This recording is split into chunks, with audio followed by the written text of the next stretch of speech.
第二课是这样讲解蒙尼战争。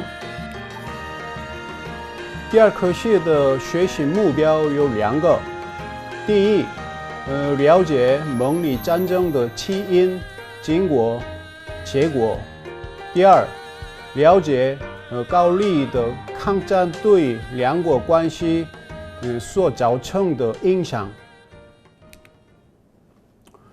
众所周知，13世纪的蒙古军队在短时间内横扫了大部分欧亚大陆，可谓最强军队。这个图所展现的是当时蒙古占有过的最大领土，面积相当惊人吧。然而高丽遭到过蒙古的数次侵略，大部分时候却都击退了他们。在当时，放眼全世界几乎没有能做到成功抵御蒙古入侵的。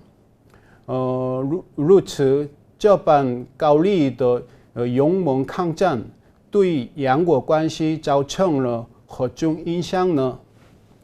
在课前互动中，将对2个问题做出回答。第一个问题，蒙古对高丽进行了几次、长达多久的侵略？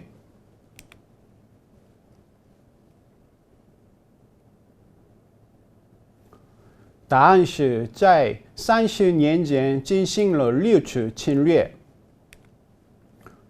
第二个问题，在两国交战期间，晋朝的情况如何？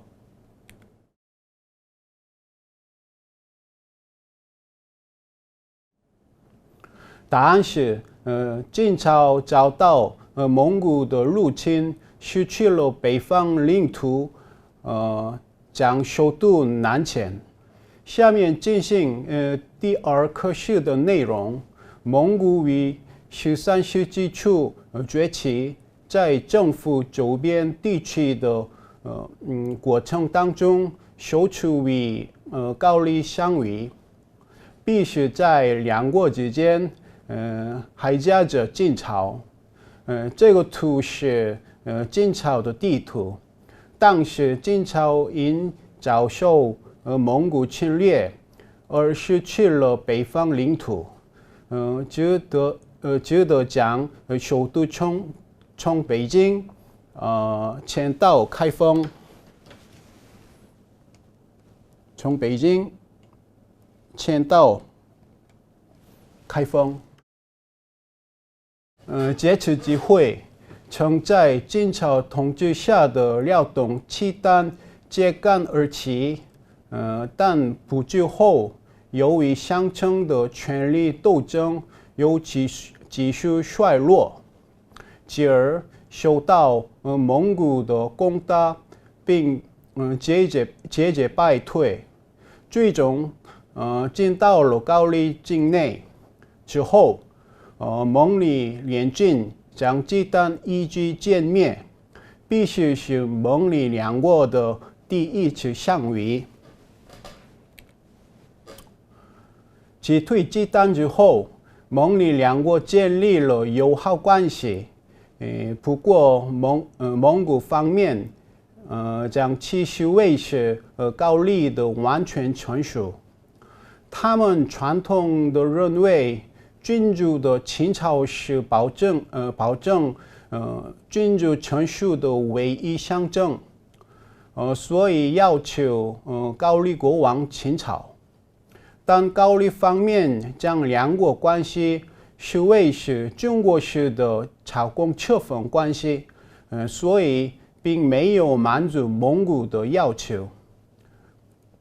中汉两国传统的朝贡册封关系，虽然在形式上有上下级之分，但实际上是能保障自身的独立性的，所以之前并没有韩国国王向中国皇帝秦朝的献礼。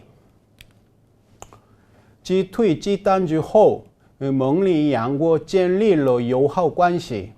不过，蒙古方面将其视为是高丽的完全臣属。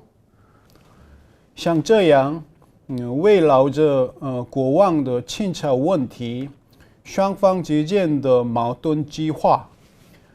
结果派往高丽的蒙古使臣在归国途中遭到杀害。这一事件导致了两国断交。当时凶手的身份直到现在也还是个谜，但蒙古方面坚称此事是高丽所为，并以此为借口，在31年间共6次侵略高丽。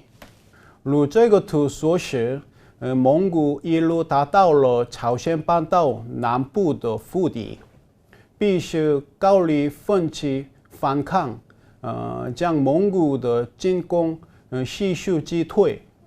像高丽这样的长期抗战，在蒙古的世界政府史上是极为罕见的。高丽的抗战对蒙古来说是非常特别的一段经历，所以给蒙古的统治阶层留下了深刻印象。在那之前，蒙古曾以撤军为条件，要求高丽国王亲朝，但在遭到高丽的强势抵抗之后，转而要求太子入朝。因为蒙古方面认为用武力压制高丽并不容易。当时高丽也因为漫长的战争而国力吃紧，因此朝廷当中出现了向蒙古妥协并接受其要求声音。结果高丽太子入朝蒙古，两国之间也结束了漫长战争，重新建立起睦邻友好关系。换言之，高丽的奋力抗战使得蒙古方面在外交上有所让步，并创造了恢复友好关系的契机。以下对第2课时的内容做一总结。蒙古在31年间共6次入侵高丽，高丽对此奋力反抗，并将蒙古军击退。